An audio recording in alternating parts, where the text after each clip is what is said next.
Olá, como que vocês estão? Tudo bem? Hoje eu estou aqui para falar com vocês sobre o capítulo de número 7 de 1 Coríntios.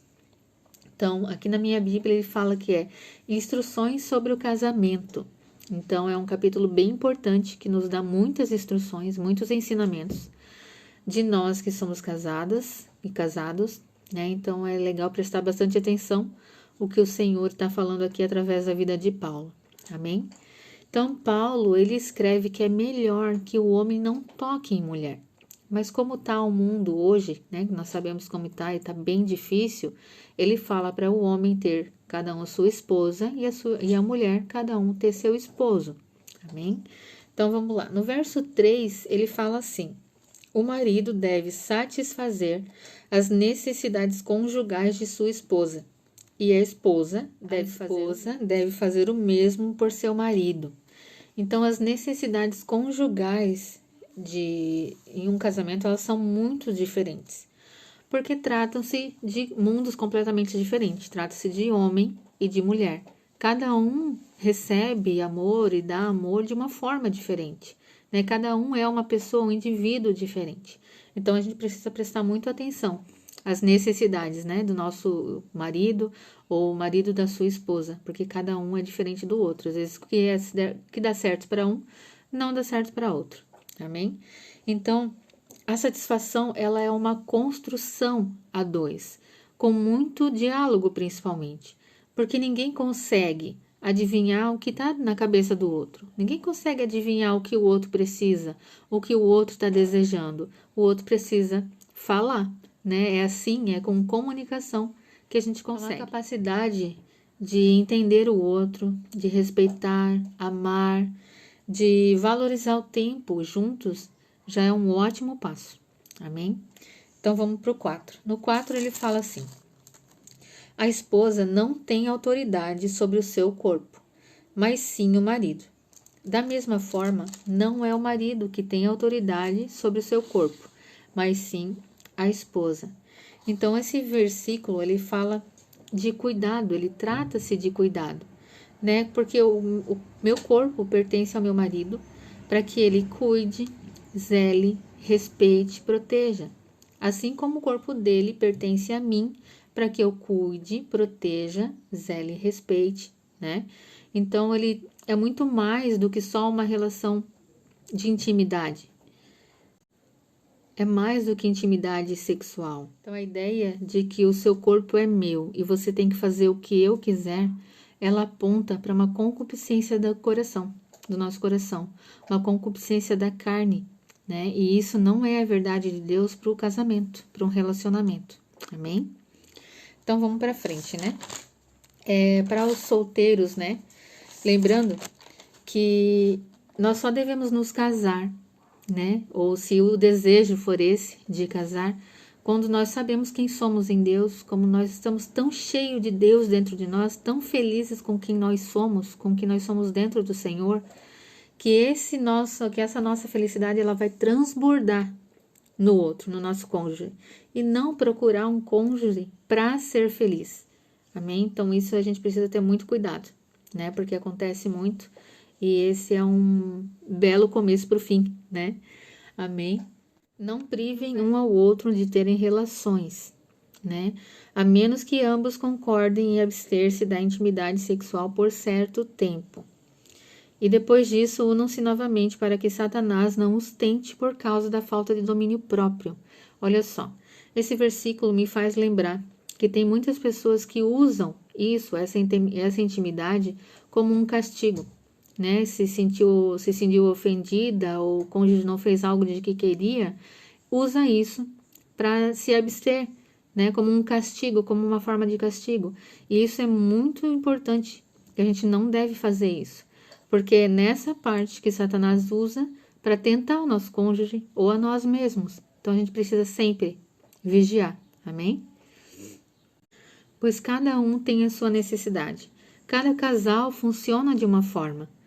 A gente não consegue colocar dentro de uma caixinha. Pois quando nós casamos, nós deixamos de ser só nós mesmos para sermos um com o outro. né? Então a gente precisa cuidar, não é só mais as nossas necessidades individuais, tem necessidade do outro também, que eu preciso cuidar, proteger e zelar.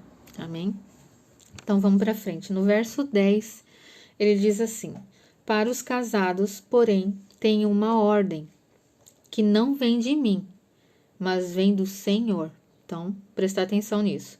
A esposa não deve se separar do marido, mas, se o fizer, que permaneça solteira ou se reconcilie com ele.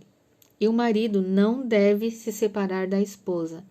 Então, esse verso aqui ele já fala por si só, né? Eu não preciso explicar, né?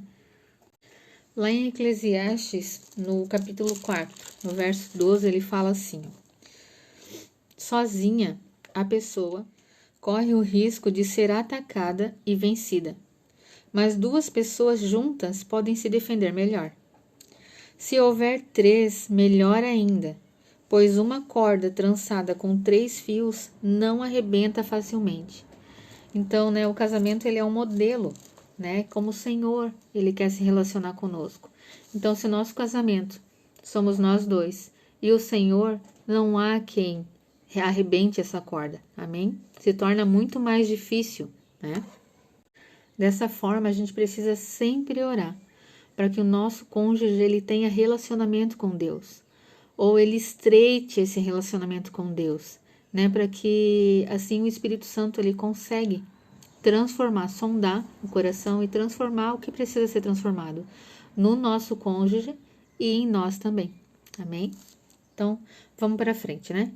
Então, agora os demais. Do verso 12 ao verso 14, eu quero ler com vocês. Se um irmão for casado com uma mulher descrente e ela estiver disposta a continuar vivendo com ele, não se separe dela. E se uma irmã for casada com um homem descrente e ele estiver disposto a continuar vivendo com ela, não se separe dele. Pois o marido descrente é santificado pela esposa e a esposa descrente é santificada pelo marido. Do contrário, os filhos seriam impuros, mas eles são santos, né? Então aqui nós falamos de santificação. O que é santificação? Ela é separar, consagrar, dedicar, purificar, tornar limpo. Então ele não significa que eles são salvos, porque salvação é individual. A salvação é pela graça de Deus. A salvação vem por Jesus Cristo. Então, no verso 16, ele fala assim: você, esposa, como sabe que seu marido poderia ser salvo por sua causa? E você, marido, como sabe que sua esposa poderia ser salva por sua causa? Não é por nossa causa, é por meio de Jesus. Amém? Então, ele fala, né? Através do nosso testemunho é que a nossa casa será alcançada. Então, refletindo, né? Como será que tem sido o nosso testemunho? Nós estamos refletindo a Jesus ou estamos refletindo a nós mesmos? Né? Então, é algo para a gente pensar e se analisar e pedir, né? Pedir ao Senhor para que Ele mude os desejos do nosso coração, né? Para que a gente consiga ser um bom testemunho de Jesus na vida dos nossos filhos, do nosso marido, esposa, dos que estão ao nosso redor. Amém? Então, vamos para frente. No finalzinho do verso 19 fala assim: o importante é que obedeça aos mandamentos de Deus. Amém? Isso é muito importante. É o mais importante, né? Então, vamos lá. No finalzinho do 22 fala assim, ó: e se você era livre quando o Senhor o chamou, agora é escravo de Cristo. Então, lembremos que o Senhor, Ele nos comprou, né? Como fala no 23, vocês foram comprados por alto preço. Portanto, não se deixem escravizar pelo mundo. Ou em grego diz, a versão em grego fala, não se deixem escravizar pelos homens. Então, que cada vez mais a gente tenha relacionamento com o Pai e seja realmente purificado, para que a gente não volte a ser escravizado pelo mundo. Amém? No verso 32, vamos para frente agora um pouquinho, e ele fala assim: quero que estejam livres das preocupações desta vida. O homem que não é casado tem mais tempo para se dedicar à obra do Senhor e pensar em como agradá-lo. Então, Paulo escreve isso para que nós tenhamos, né? A gente consiga ter tempo suficiente, ter um tempo de qualidade para estar com o Senhor e fazer o que Ele deseja, obedecer os seus mandamentos, né? Mas no 33 ele fala assim: mas o homem casado precisa pensar em suas responsabilidades deste mundo e em como agradar sua esposa. Mas a mulher casada precisa pensar em suas responsabilidades aqui na terra e em como agradar o seu marido, né? Voltando lá nos primeiros versos que a gente já conversou sobre eles. Então a gente não tem desculpas aqui para fazer a obra do Senhor e deixar de qualquer jeito a nossa casa. Porque sim, se nós deixarmos de qualquer jeito, abandonarmos os nossos deveres, a gente não está dando um bom testemunho, porque Jesus ele pede para que a gente não faça dessa forma. As instruções elas são bem claras e Paulo termina o verso 35 falando assim, ó: quero que façam aquilo que os ajudará a servir melhor ao Senhor, com o mínimo possível de distrações. Então veja só, a gente serve ao Senhor dentro da nossa casa, a gente serve ao Senhor dentro da igreja, como corpo de Cristo, a gente serve ao Senhor aonde nós estamos. Não há uma separação de secular e o que é igreja. Não, é tudo uma coisa só, porque o Senhor nos quer por inteiro. Então nós estamos servindo ao Senhor em tudo que nós fazemos. E como nós estamos fazendo? Tudo que Ele nos deu, né? A gente está tratando com zelo, com respeito, protegendo, cuidando da forma como Ele nos ordena. Então a gente precisa, né, tomar cuidado com isso e nos analisar, né, e ver se realmente nós estamos fazendo tudo o que precisa ser feito. Amém? Então no 23 eu quero terminar lendo com vocês e trocando. A Sara foi comprada por alto preço. Portanto, a Sara não pode se deixar escravizar pelo mundo. Então, amém? A gente tenha isso em mente, que o Senhor foi para a liberdade que Cristo nos libertou, mas é uma liberdade em Cristo, não é uma libertinagem que eu posso fazer tudo o que eu desejo. Não são os desejos do meu coração que eu devo obedecer, mas são os desejos de Jesus. Amém? Então, aqui esse capítulo, né, é muito importante, porque o Senhor deixa muito claro o que Ele deseja para o casamento, quais são as regras do casamento. Então, que a gente, às vezes pode ser difícil de cumprir, pode, mas as regras são claras e elas não mudam, né? O Senhor, a palavra do Senhor, ela não muda. Então, é muito importante que a gente tenha isso, entenda isso e deseje obedecer ao Senhor em todos os nossos, né, em todas as circunstâncias, não só no que a gente quer. O Senhor quer para nós, amém? Então, vamos prestar bastante atenção, né, nisso, no que o Senhor deseja, porque o relacionamento que nós temos hoje com o nosso marido, com a nossa esposa, com o nosso cônjuge, né, ele reflete o relacionamento que nós temos com Deus. Então, como tem sido o teu relacionamento com Deus, né? Você pode contar todas as coisas, você não mente, você realmente é quem você é com Deus, ou você é quem você é com o seu marido?